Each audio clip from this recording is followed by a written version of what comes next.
जीवन में प्रकाश और अंधकार दोनों आते हैं। प्रकाश की अनुभूति तो हम सभी को होती है, लेकिन अंधकार से प्रकाश की ओर ले जाने वाला एकमात्र व्यक्ति होता है जो है गुरु, जो हर क्षेत्र में विद्यमान है। खेल हो या अध्यात्म, नौकरी हो या व्यापार, हर सफल व्यक्ति के पीछे सही मायने में गुरु की कृपा ही होती है।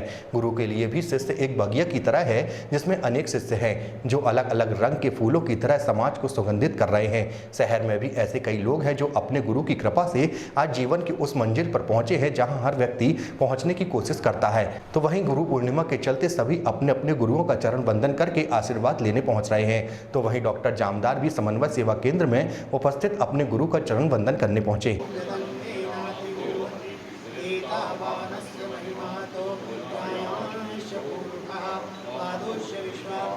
मेरी मंत्र दीक्षा और मेरी परंपरा तो मुंगेर की। मेरी दीक्षा परम पूज्य परमहंस स्वामी सत्यानंद सरस्वती मुंगेर वाले उनसे हुई। आज उनके उत्तराधिकारी परम पूज्य परमहंस स्वामी निरंजनानंद सरस्वती वहाँ विराजते हैं और निरंतर उनका मार्गदर्शन प्रास्ताविक और प्रासंगिक रूप में सारे विश्व को प्राप्त होता है। उनके जो इंटरनेट के ऊपर वीडियोस हैं, संदेश हैं, और हमारे यहाँ तो परंपरा है, पूरे आज भारत के अंदर अनेक संघीय कार्य कर रहे हैं। तो मैं तो आज बहुत ही अधिक आह्लादित हूँ, यहाँ पर उपस्थित हूँ। पूजनीय गुरुदेव के और हमारे परम गुरु आचार्य गुरुदेव, मतलब जो जिनको हम लोग गुरु स्वामी जी कहते हैं, परम पूज्य सत्यमित्रानंद गिरी जी महाराज, उनकी पादुकाओं का पूजन हमने किया है। तो ये एक अपना अलग भाव प्रकट करता है। रहा प्रश्न हमारे गुरु शिष्य परंपरा का और आज के दिन का, तो स्वामी जी ने सब कुछ बता ही दिया है। व्यास पूर्णिमा है और भगवान श्री वेदव्यास जी के प्राकट्य दिवस के अवसर पर हम इसको मनाते हैं, आषाढ़ पूर्णिमा। और जो गुरु तत्व है, उस गुरु तत्व की हम आज उपासना आराधना करते हैं और उस गुरु तत्व को हम अपने अंदर जागृत करने का प्रयत्न करते हैं। गुरु गीता में कहते हैं, चैतन्यम शाश्वतम शांतम व्योमातीतम निरंजन बिंदु नाद कलातीतम तस्मै श्री गुरवे। गुरु कौन है? जो बिंदु नाद और कला इनके ऊपर है उठकर, वो गुरु है। ऐसे गुरु की हम सब आराधना उपासना करें, उनके चरणों में हम अपना मस्तक झुका करके अपने अहंकार को समाप्त करने का प्रयत्न करें, समाज की सेवा का संकल्प लें। यही आज की गुरु पूर्णिमा का संदेश है।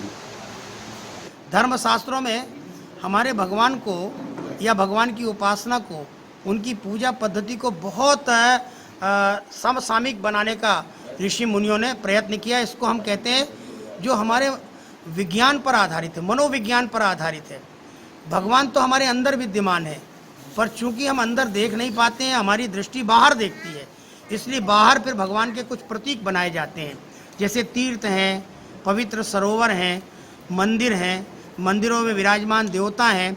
फिर व्यक्ति श्रेष्ठ हैं तो श्रेष्ठ व्यक्ति के प्रति हमारे मन में जो मान्यता होती है, उनको हम गुरु मानते हैं, सद्गुरु मानते हैं, महापुरुष मानते हैं। और उनके द्वारा जो हमको जीवन में विवेक मिलता है, उनके द्वारा जो हमको विचार मिलता है, उनके द्वारा जो हमको चिंतन मिलता है, उनका शिष्यत्व, उनका गुरुत्व हम स्वीकार करके अपना शिष्यत्व उनको प्रदान करते हैं। तो ऐसी गुरु पूर्णिमा का पर्व ऐसे काल में हम लोग मना रहे हैं जब फिजिकल डिस्टेंसिंग की बात कही जा रही कि एक दूसरे को टच मत करो।